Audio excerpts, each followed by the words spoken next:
जिस व्यक्ति के जीवन के द्वारा लाखों करोड़ों आत्माओं को प्रभु यीशु मसीह ने बचाया, उस व्यक्ति अर्थात परमेश्वर के उस दास रेनहार्ड बॉनके के जीवन में घटी हुई एक ऐसी घटना आपको बताने जा रहा हूं जो आपके विश्वासी जीवन को शक्ति के साथ भर देगा, नई ऊर्जा के साथ भर देगा। चाहे आप पास्टर हो या विश्वासी हो, चाहे आप किसी भी चर्च के सदस्य हो, आपके जीवन में कोई भी परिस्थिति हो, सुनिए आज की गवाही विश्वास के साथ देखते रहिए, क्योंकि आज इस गवाही को सुनने के बाद आपको पता चलने वाला है कि शैतान सबसे ज्यादा किस चीज से डरता है। दूसरा, परमेश्वर आपके जीवन में जो कुछ भी कर रहा है उसके पीछे छुपा हुआ रहस्य क्या है, और आखिर परमेश्वर हमारे जीवन में किस प्रकार गुप्त रीति से कार्य करते हैं, यह भी आपको पता चल जाएगा। इस गवाही को आखिर तक देखते रहिए, क्योंकि बीच में और आखिर में मैंने ऐसी गुप्त बातों को रिवील किया है जो स्वयं परमेश्वर के उस अद्भुत दास रेनहार्ड बॉनके के जीवन के द्वारा प्रभु ने अपने लोगों को सिखाया। रेनहार्ड बॉनके जो परमेश्वर के बुलाहट के द्वारा बुलाए गए, जर्मनी छोड़कर अफ्रीका के एक छोटे से प्रांत लसूटू में पहुंचे और रेनहार्ड बॉनके की सेवकाई धीरे धीरे बढ़ने लगी। उन्होंने बहुत संघर्षों का सामना किया था, लेकिन उनकी सुसमाचार सभाओं में भीड़ बढ़ती जा रही थी, क्योंकि प्रभु यीशु मसीह अपने सुसमाचार की सत्यता का प्रकटीकरण चिन्हों और चमत्कारों के द्वारा कर रहे थे। पवित्र आत्मा के सामर्थी कार्य हो रहे थे, इसलिए सारे लोग, सारे मनुष्य खिंचे चले आ रहे थे। सुसमाचार सभाओं में भीड़ बढ़ने लगी। 5 से 6 हजार लोग उनकी सुसमाचार सभाओं में आमतौर पर मौजूद होते थे, लेकिन वह लोगों की संख्या लगातार बढ़ते जा रही थी। प्रभु के अनुग्रह के द्वारा रेनहार्ड बॉनके और उनकी टीम टेंट्स को किराए पर लिया करते थे। जो टेंट होते हैं, जो तंबू होते हैं, उन्हें किराए पर लिया करते थे और 5 से 6 हजार लोगों के लिए तंबू लगाया करते थे, ताकि ऐसे सारे स्थानों में जहां ओपन एयर मीटिंग का परमिशन नहीं मिलता है, वहां पर भी सुसमाचार सभाएं प्रचार की जा सके। सुसमाचार सभाओं को तंबुओं में करने का एक और महत्वपूर्ण कारण जो रेनहार्ड बॉनके ने बताया, वह था मौसम का परिवर्तन। भीषण ठंड के समय में या कभी कभी बारिश के समय में लोगों को बहुत ज्यादा समस्या हो जाती थी, इसलिए तंबुओं की व्यवस्था की जाती थी। लेकिन जब भीड़ बढ़ने लगी, 10 से 15 हजार लोग उनके सभाओं में पहुंचने लगे। हर सभा में, हर सुसमाचार सभा में 10 से 15 हजार लोग पहुंचने लगे। तब परमेश्वर के दास रेनहार्ड बॉनके और उनकी टीम ने एक बहुत बड़ा तंबू बनाया, जिसमें लगभग 10 हजार लोग बैठ सकते थे। इस विशाल टेंट की खासियत यह थी कि इसे एक स्थान से दूसरे स्थान आसानी से ले जाया जा सकता था। ये मूवेबल टेंट था, ये एक स्थान से दूसरे स्थान तक स्थानांतरित हो सकने वाला टेंट था, ताकि एक सुसमाचार सभा के समाप्त होते ही जब वे दूसरे स्थान को मूव करें तो इन तंबुओं को भी साथ में ले जाया जा सके।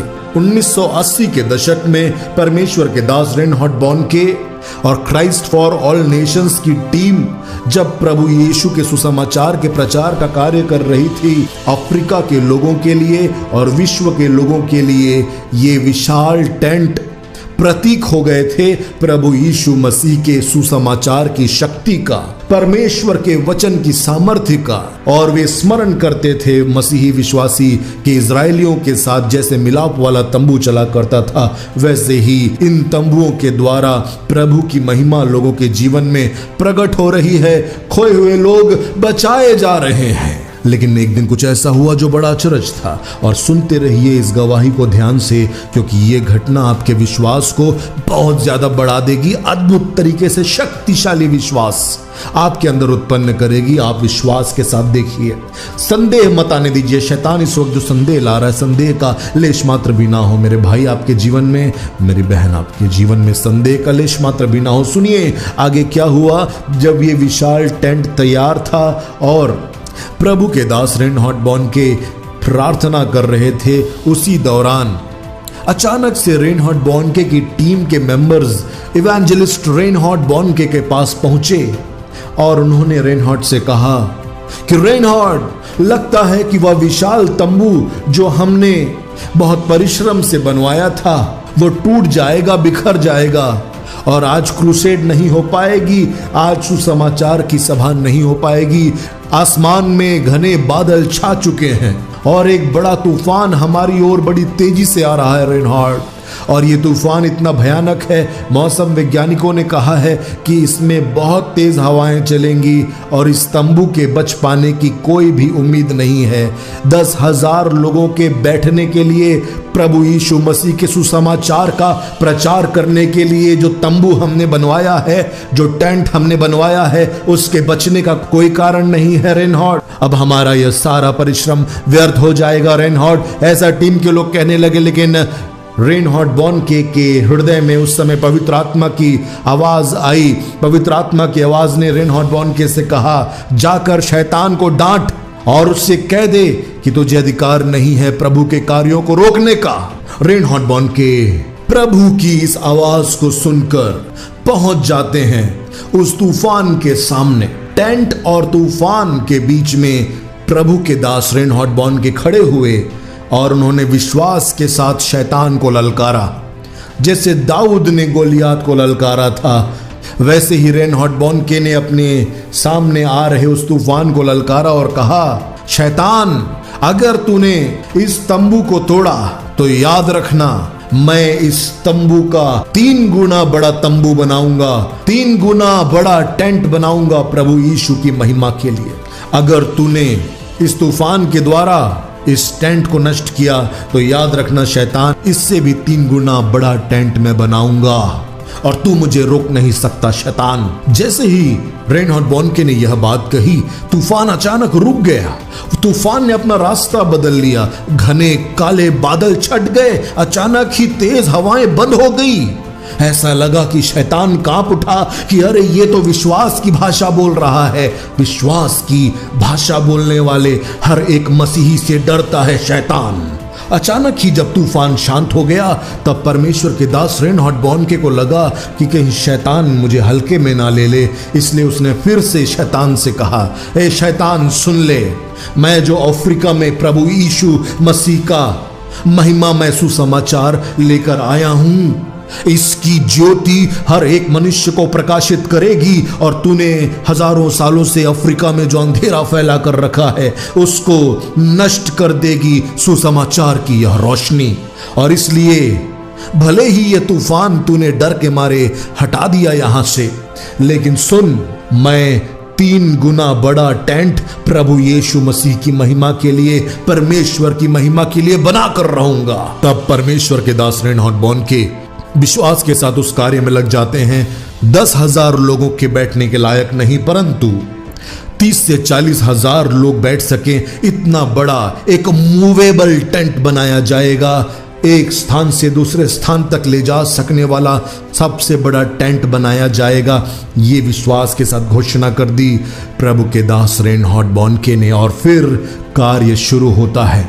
7 मंजिला ऊंची और 3 फुटबॉल मैदानों के जितनी बड़ी, जिसमें 34,000 से लेकर 45,000 लोग आसानी से बैठ सकें, एक ऐसा तंबू तैयार किया गया।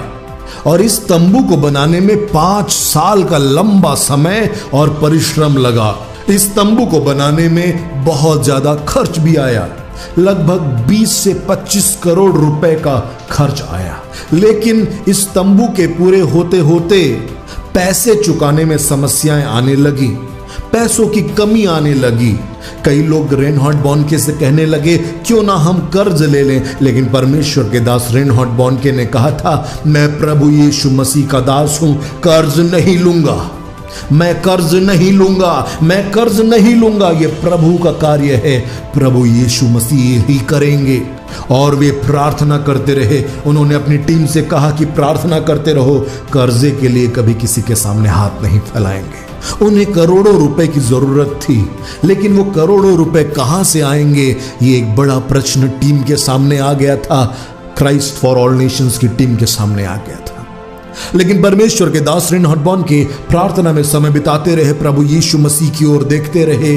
प्रभु, मेरे पास जो रोटी और मछली है वो मैंने तुझे दे दी है, अब तू ही से बढ़ा। अचानक रेनहार्ड बॉनके को पता चलता है एक महिला ने करोड़ों रुपए की सहायता कर दी है। रेनहार्ड बॉनके की मिनिस्ट्री को क्राइस्ट फॉर ऑल नेशंस के बैंक अकाउंट में करोड़ों रुपए ट्रांसफर हुए हैं और वो रुपए किसी एक महिला ने ट्रांसफर किए हैं, एक महिला ने, एक बहन ने ट्रांसफर किए हैं। रेनहार्ड बॉनके बड़े चकित हुए और सोचने लगे कि ये जो बहन जिन्होंने हमारे बैंक अकाउंट में पैसे ट्रांसफर कर दिए, ये हमारी नियमित सहयोगी नहीं है। आखिर ये कौन है? कौतूहलवश रेनहार्ड बॉनके ने उस महिला को फोन किया और कहा कि सिस्टर, बहन, आप हमारी रेगुलर और नियमित सहायिका नहीं हैं, वरन आपने इससे पहले कभी हमारे सेवकाई में बोया नहीं है कि हम प्रभु का कार्य कर सके, तो आखिर आपने ये करोड़ों रुपए क्यों दिए हमें?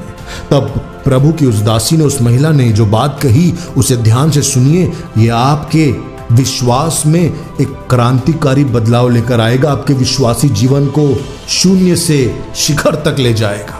वो परमेश्वर की दासी, वो महिला प्रार्थना कर रही थी और प्रार्थना करते समय जब वो मैं आत्मा में भर के प्रार्थना करने लगी, एक फोन बजता है और उस फोन में से एक आवाज आती है और वह आवाज जब वो महिला सुनती है, उस महिला ने गवाही दी कि जैसे ही मैंने उस फोन में से उस सामर्थी आवाज को सुना, मैं जान गई कि ये किसी मनुष्य की आवाज नहीं, ये एक स्वर्गदूत की आवाज है। और उस स्वर्गदूत ने मुझसे कहा, रेनहार्ड बॉनके और उनकी मिनिस्ट्री को इतने इतने रुपए की जरूरत है, तुम वो रुपए उन्हें ट्रांसफर कर दो। और वो महिला कहती है कि जैसे ही वह ध्वनि उनके कानों में पड़ी, उनका पूरा शरीर, उनका पूरा घर परमेश्वर की सामर्थी महिमा से भर गया। और इस प्रकार वो बहन, वो महिला जान गई कि स्वर्ग ने आज मुझे आदेश दिया है कि मेरे दास की सहायता कर जो मेरा कार्य कर रहा है। रेनहार्ड बॉनके ने प्रभु की स्तुति की कि सच में स्वर्ग की ओर से सहायता उनके लिए आती है जो प्रभु यीशु मसीह की प्रजा है, जो प्रभु यीशु मसीह के लोग हैं, जो प्रभु यीशु मसीह सच्चे दास और दासी हैं। 30 से 40 हजार लोगों के बैठने के लायक एक विशाल तंबू तैयार हो जाता है और इस विशाल तंबू को देखकर उस अफ्रीका देश के जादू टोना करने वाले और मूर्ति पूजक बड़े क्रोधित हो गए और वे कहने लगे कि ये रेनहार्ड बॉनके जो यीशु का प्रचार करता है, इसे हम मरवा देंगे। हमारे तंत्र मंत्र में इतनी शक्ति है कि इस विशाल टेंट को हम तोड़ देंगे। और वे अफ्रीका के शमन और वुडू जादू करने वाले उन तांत्रिकों ने लगातार उस विशाल टेंट के खिलाफ, प्रभु की योजना के खिलाफ मंत्र पढ़ने चालू किए, जादू टोना करना चालू किया और प्रभु के लोगों को चुनौती दी, तुम्हारे यीशु का ये सुसमाचार हम खत्म कर देंगे, हम इसे अफ्रीका में नहीं फैलने देंगे। शैतान ने ललकार लगा दी, शैतान ने चुनौती दी। प्रभु यीशु के कार्य को नष्ट करने के लिए अपने एजेंट्स का इस्तेमाल कर रहा था शैतान, लेकिन प्रभु के लोग प्रार्थना में लगे रहे, परमेश्वर के दास प्रार्थना में लगे रहे, उनकी टीम प्रार्थना में लगी रही। उसी दौरान परमेश्वर के दास रेनहार्ड बॉनके को परमेश्वर का आत्मा कहता है कि भारत देश जाओ, इंडिया जाओ, इंडिया जाओ। और इंडिया जाने की उस आज्ञा को पाकर परमेश्वर के दास रेनहार्ड बॉनके भारत पहुंचते हैं और भारत में सेवकाई करने लगते हैं, भारत में सुसमाचार सभाएं लेने लगते हैं। लेकिन आश्चर्य का ठिकाना आपका नहीं रहेगा जब आप सुनेंगे आगे क्या हुआ। जैसे ही रेनहार्ड बॉनके भारत से वापसी की तैयारी कर रहे थे और उन्हें वापस जाकर अफ्रीका के केपटाउन शहर में एक सुसमाचार सभा करनी थी, उससे पहले रेनहार्ड बॉनके को फोन आता है और उन्हें पता चलता है कि एक भयंकर तूफान, भयानक तूफान केपटाउन शहर से टकरा चुका है और वह विशाल टेंट जो 5 सालों के परिश्रम से, करोड़ों रुपए खर्च करके, कितने आंसू बहाकर, कितना परिश्रम करके बनाया गया था, वह टेंट पूरी तरह से टूट चुका है।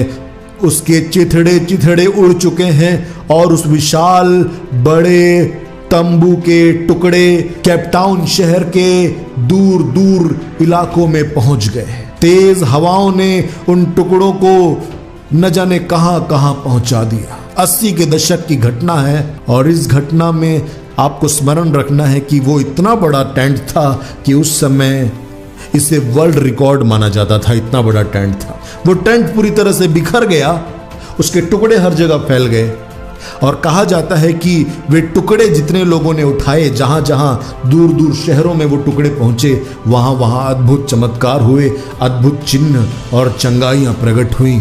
बहुत से बीमार चंगे हुए। विशाल और खतरनाक तूफान के कारण पूरा टेंट बर्बाद हो चुका था। सिर्फ बड़े बड़े विशाल लोहे के और स्टील के विशाल का स्तंभ ही देखे जा सकते थे। रेनहार्ड बॉनके चकित हुए, प्रभु के लोग चकित हुए, बहुत सारे लोग निराश भी हो गए। जब जिंदगी में तूफान आते हैं, मसीही लोग अक्सर निराश हो जाते हैं। प्रभु के कई दास दासी भी निराश हो जाते हैं। परमेश्वर के दास रेनहार्ड बॉनके घुटनों में गए, प्रभु से प्रार्थना की, प्रभु ऐसा क्यों हुआ, ये क्या हो गया प्रभु। किसी को कुछ समझ नहीं आ रहा था। तंत्र मंत्र करने वाले कह रहे थे कि देखो, हमने अपने तंत्र मंत्रों से इस विशाल तंबू को तोड़ दिया, ये हवाएं हमने चलाई, ये तूफान हमने लाया है। ऐसा कहकर शैतान के पुजारी कहने लगे, उत्साह मनाने लगे। शैतान सोच रहा था कि वह जीत गया, लेकिन प्रभु के दास रेनहार्ड बॉनके ने कहा कि भले ही यह टेंट टूट गया, लेकिन सुसमाचार सभा मैं स्थगित नहीं करूंगा, मैं कैंसिल नहीं करूंगा प्रभु, विश्वास के द्वारा आगे बढ़ूंगा। जिस दिन सुसमाचार सभा हुई, उस दिन लगभग 75,000 से 1 लाख लोग उस सुसमाचार सभा में एकत्रित हुए। अगर वह टेंट होता तो शायद केवल 35 से 40 हजार लोग ही उसमें बैठ पाते, 35 से 40 हजार लोग ही प्रभु का वचन सुन पाते। लेकिन चूंकि वो टेंट टूट गया था, सीमाएं हट चुकी थीं, परमेश्वर ने सीमाओं को तोड़ दिया।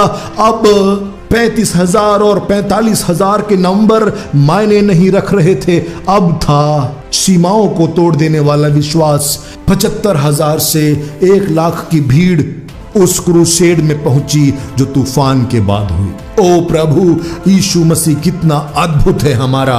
हार को भी विजय में बदल देने वाला परमेश्वर है। हार को भी विजय में बदल देता है। क्या आप अपने जीवन में हार गए हैं?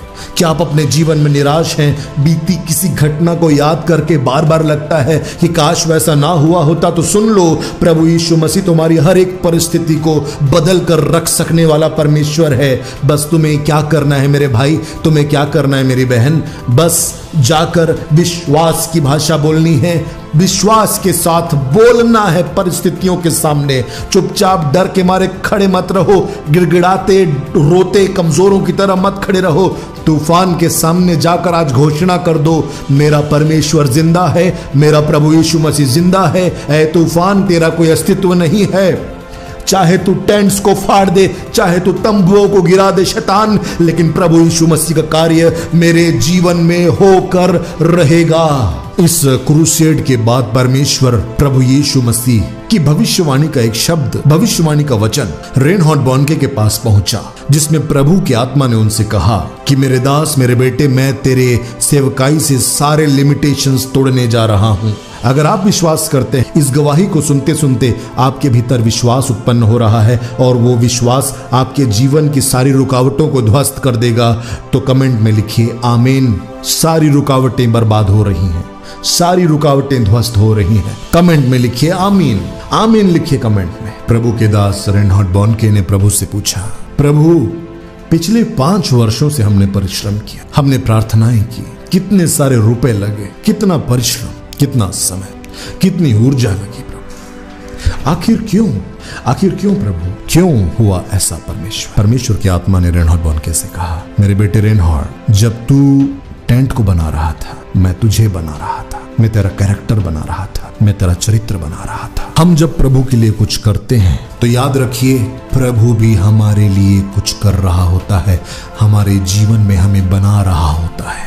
हमारी सोच समय के भीतर है, लेकिन प्रभु हमें अनंत काल के लिए तैयार कर रहा होता है। अगर आप अपने जीवन में प्रभु यीशु मसीह का कार्य कर रहे हैं, अगर आप प्रभु के पीछे चल रहे हैं और अपने जीवन में सताओं का सामना करते हैं, विरोध का सामना करते हैं, तो याद रखिएगा, जितना बड़ा विरोध है, जितना बड़ा सताव है, परमेश्वर का कार्य उतना ही महिमामय होगा। जितना बड़ा सताव है आपके जीवन में, जितनी बड़ी मुसीबतें शैतान आपके जीवन में लेकर आता है, उतनी ही बड़ी महिमा आप देखने जा रहे हैं प्रभु यीशु मसीह के नाम से। कमेंट में लिखिए आमीन ब्रदर, मैं विश्वास करता हूं प्रभु मेरे जीवन में बड़ा कार्य करने जा रहे हैं। जितना बड़ा सताव होगा, प्रभु का कार्य भी उतना ही बड़ा होगा।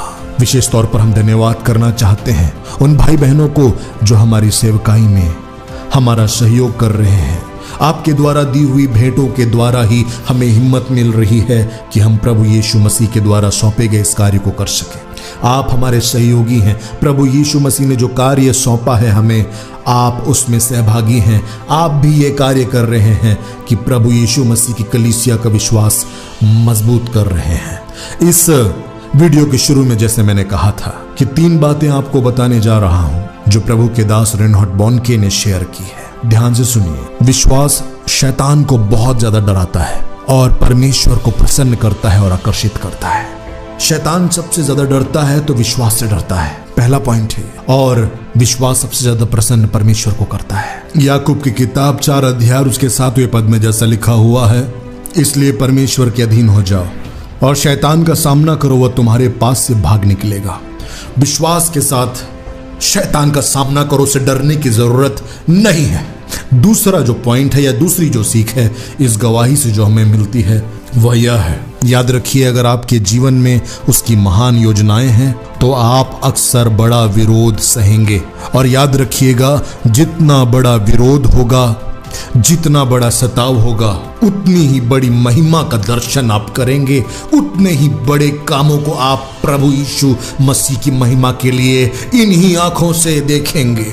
और तीसरा पॉइंट या तीसरी सीख जो इस गवाही से हमें मिलती है वो यह है, जब हम प्रभु यीशु मसीह के लिए कुछ करते हैं तो प्रभु हमारे जीवन में अद्भुत कर रहा होता है। वो अदृश्य होता है, हमें दिखाई नहीं देता, हमें कभी कभी समझ नहीं आता। आप प्रभु का कोई भी कार्य कर रहे हैं, चाहे आप एक पास्टर हो, चाहे आप एक विश्वासी हो, चर्च में झाड़ू लगाने का काम कर रहे हो, कुर्सी लगाने का काम कर रहे हो, दरी बिछाने का काम कर रहे हैं, पहुनाई करने का काम कर रहे हैं, अपने पासबान की सहायता करते हैं, बर्तन साफ करने से लेकर उन कार्यों को जिन्हें कोई भी मनुष्य प्रशंसा नहीं देता, लेकिन अगर आप कर रहे हैं प्रभु यीशु मसीह के लिए कर रहे हैं तो प्रभु आपके जीवन में, आपके परिवार में, आपके खानदान में कुछ कर रहा है। जी हाँ, प्रभु आपके लिए लगातार कार्य कर रहे हैं। परमेश्वर प्रभु यीशु मसीह में किया गया परिश्रम व्यर्थ नहीं होता। इस गवाही से आपका विश्वास बड़ा है। मैं ईमान रखता हूं यीशु मसीह के नाम में और मैं जानता हूं कि अब से आने वाले हर एक तूफान को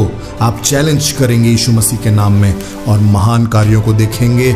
और मैं विश्वास करता हूं कि आपकी गवाहियों को पूरा देश सुनने पाएगा, पूरी दुनिया सुनने पाएगी। हमारे द्वारा जब भी आपको रिप्लाई दिया जाता है कमेंट सेक्शन में, हमेशा आप चेक कीजिए कि सोजो थॉमस जो नाम लिखा हुआ है उस चैनल के नाम के बगल में एक टिक मार्क होना ज़रूरी है, तभी वह कमेंट हमारी ओर से है। उसके अलावा जितने भी कमेंट्स आते हैं वो सब फेक कमेंट्स हैं। आप केवल टिक का जो निशान है, जो राइट का मार्क है, एक टिक का निशान, उसमें जो ये निशान आप देख रहे हैं इस वक्त स्क्रीन पर, ये निशान के साथ आए हुए कमेंट्स ही मेरी ओर से किए जाते हैं, हमारी टीम की ओर से किए जाते हैं। बाकी सारे कमेंट्स पर कृपया ध्यान न दें और कमेंट्स में हम कभी भी किसी भी प्रकार का डोनेशन नहीं मांगते हैं। याद रखिए प्रभु यीशु मसीह में मैं आपका भाई हूँ और आपसे प्रेम करता हूँ। जितने हमारे साथ मसीही भाई बहन जुड़े हैं, आप सब हमारे परिवार का सदस्य हैं, इसलिए मैं आपको आमंत्रित करता हूँ, मुझे व्हाट्सएप में मैसेज कीजिए ताकि आपको अपने परिवार में शामिल कर सकूँ। प्रभु यीशु मसीह के नाम में जय मसीह।